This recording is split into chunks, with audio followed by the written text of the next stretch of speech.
Okay, I don't know if it's because I had extra sleep. I don't know what it is, but I'm in an interesting headspace today, and I really want to tackle the philosophy of the cruise life. There are many seasoned cruisers out there that are getting it done, that know exactly the way that they want to cruise, and they're able to repeat positive cruise experiences. They're living that cruise life in a happy way. But I would submit that you could even elevate that by introducing a couple ideas into your cruising philosophy. Is this cryptic enough for you? We're going to talk about change. We're going to talk about chaos. We're going to talk about taking that good cruise life and making it even gooder. Great. I guess I should use proper English. We're going to take that good cruise life and make it a great cruise life. Are you going to come on the journey with me? The great cruise life. Let's talk about it.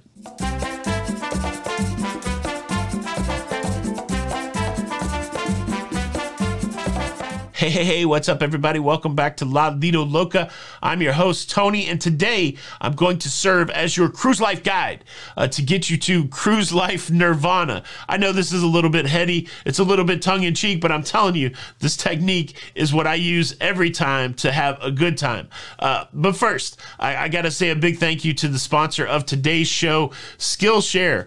The reason I like Skillshare is because it's all about continuous learning for creative and curious people. And I fall in the curious people category. Skillshare is an online learning community with thousands of inspiring classes for creators and curious learners. It's good for your brain to continue to learn. If we know anything, it is good in that aspect.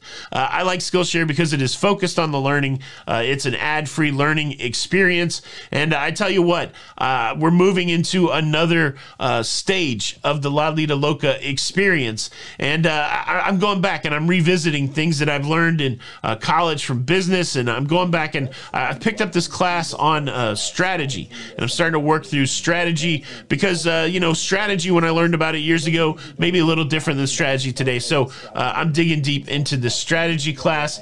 The cool thing is they have classes in all kinds of disciplines, from the creative arts like painting and animation and illustration to productivity to personal development. Skillshare really is a place where you can go and take yourself to the next level. Just get out of your box a little bit, learn a little bit. Highly recommend Skillshare. And as a sponsor of the show, of course, they have a great offer for you, the locafam.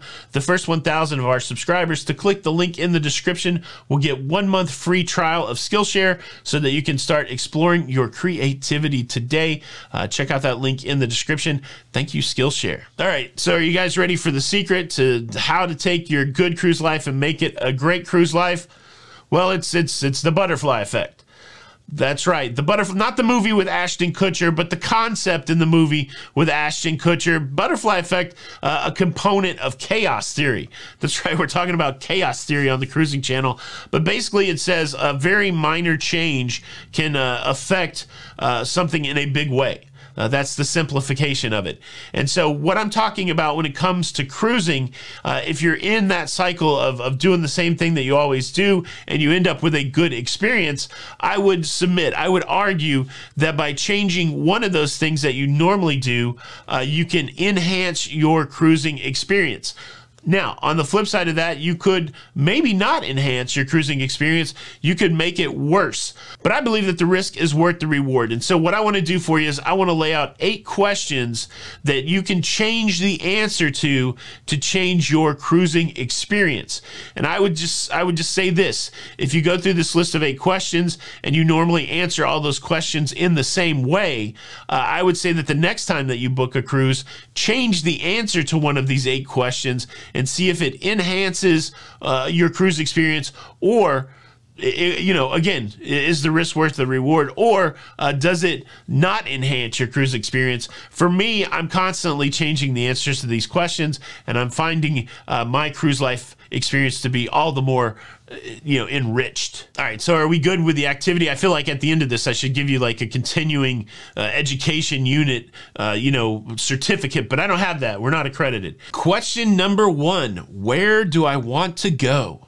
It's a simple question, and it's a question that many people have answered so specifically, so quickly, so often without any consideration that they're locked into a certain type of cruising. Here in the U.S., especially in the southern U.S., we go to the Caribbean. It's what we do. It's where many of our cruise ships are pointed, and we're happy to go to the Caribbean and to go to the beaches and go to the islands. But what would happen if you answered that question differently?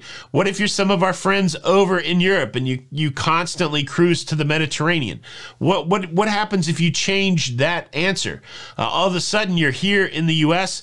and you decide that you're going to go transatlantic. You're going to go to Alaska. You're going to go somewhere else.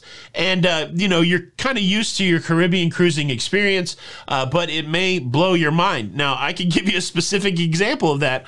All the cruising that I did prior to going to Asia was in the Caribbean, and it was fine. I always found something that was exciting about those cruises, but when I cruised in China to Japan, well, it blew my mind. It enhanced it, and it's really opened up a desire for me to constantly change the answer to that question. I was more open to going to Alaska because I wanted to change the where do I want to go question. I want to go to Europe. I want to go to the Baltic. I want to go Northern Europe. I want to go to the Mediterranean. I want to go to Antarctica. I want to go to Australia. Because I know that those are enriching experiences, that while I love the Caribbean, those are enriching experiences that will probably open my mind in a way that the Caribbean hasn't to this point. And so a simple change. Question number 2, how much do I want to spend? This is a tough question to answer. A lot of people have a baseline budget in their mind, how much money they want to spend to go on cruising. This is what it means to cruise for us. This is what we normally spend. Here's a crazy concept. Put 2 of those years of budget together. If you normally go on 1 cruise a year, then decide to go on 1 cruise that costs the price of those 2 cruises together. Now you're like, well, wow, that's, I'm only getting to go on 1 experience, but you are going to be able to change that experience.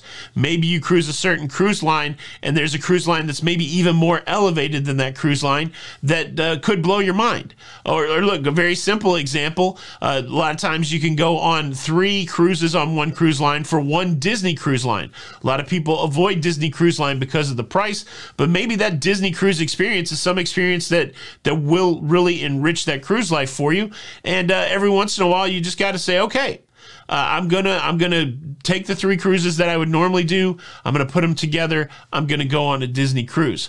That might not be the path for everybody, but you just don't know until you go. So like for me, I want to go on some sort of elevated all-inclusive line, a Silver Seas, a Viking, something that's normally more expensive than what I normally do. And so I may have to, instead of going on 2 or 3 cruises, I may have to put all that money together and try that elevated experience, just because that elevated experience may be my next level of cruising nirvana. It may not be. It may be like, wow, I spent a lot of money and this wasn't great, but you don't know until you know. Number 3, what cruise line will I go on? There's a lot of people out there building cruise loyalty, and I think that is cool. I just hit platinum on Royal. I don't know what my colors are on other cruise lines, but it is cool to get that recognition that all of a sudden you're building up loyalty with the cruise line. But now I've been on 5 different cruise lines. I still have a couple more cruise lines to go on this year.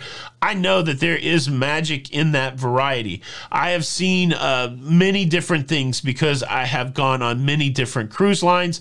And sometimes you can just get in the rut of going on the same cruise line. You know the things that you like, you know the things that you don't like.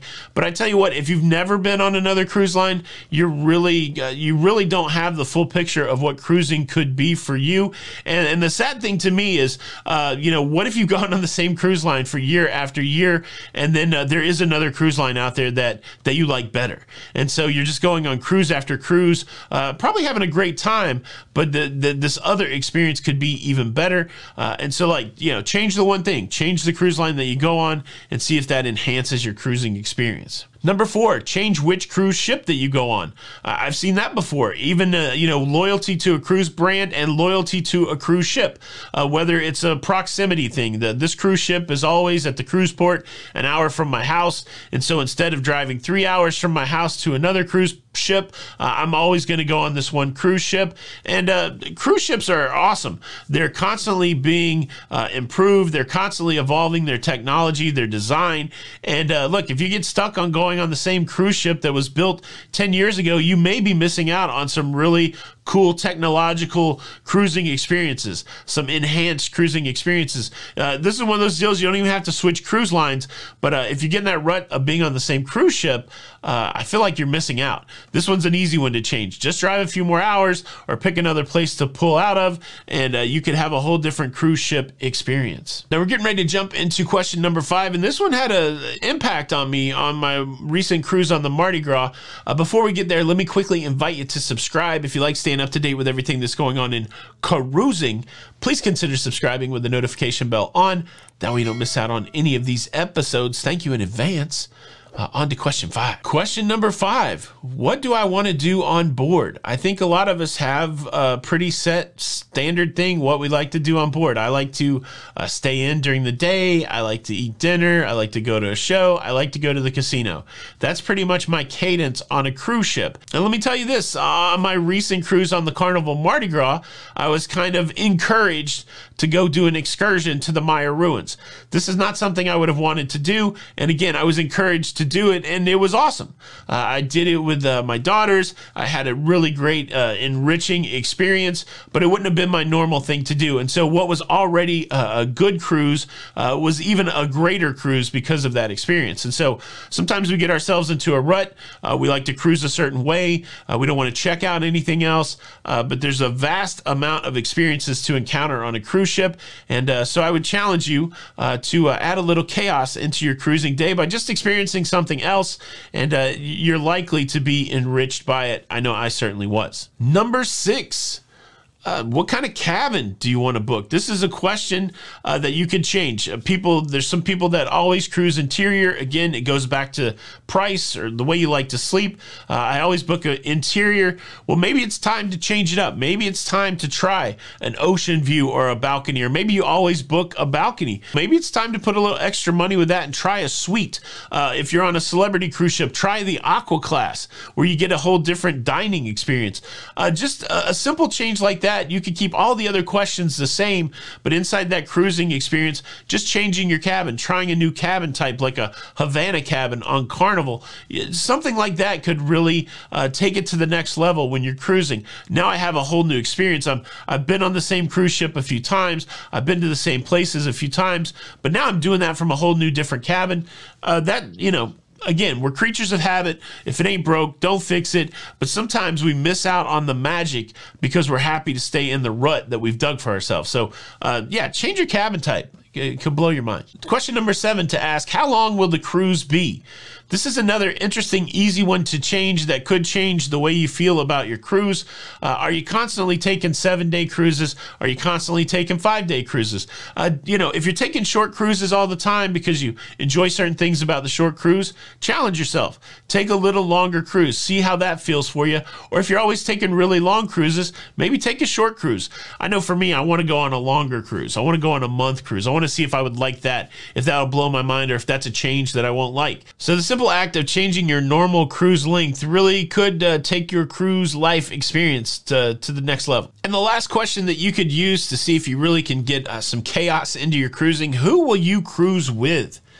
This one can be a little dicey. You got to have an open mind. Look, I love cruising with my wife. This is my preferred way to cruise, but she doesn't always want to cruise. And so sometimes I have to decide, do I want to cruise by myself? Do I want to cruise with someone else? You've seen people out there, they have the girls trip, the boys trip, that kind of thing. It really could enhance or could not enhance your cruising experience, but you got to be open. Even if you're always cruising with your wife, maybe you invite another couple, or maybe you invite some other family members to see what that does to the cruising experience. Does it enhance it? Does it not enhance it? I'm excited. We're going cruising with Jenny's lifelong best friend. We're doing that pretty soon, and I think that's really going to change the dynamic of the cruise experience in a positive way. And it's going to be fun. And so certainly the simple change of changing who you cruise with can change your whole cruise dynamic. So that's my pitch. That's my appeal. Add a little change, add a little chaos to the way you answer your normal cruising questions. And I believe that your cruising experience can be elevated, can be enhanced. Now, certainly some of these questions are going to elevate and enhance that experience better than others. Some of them risk downgrading your experience. My question to you is this: are you an if it ain't broke, don't fix it kind of person?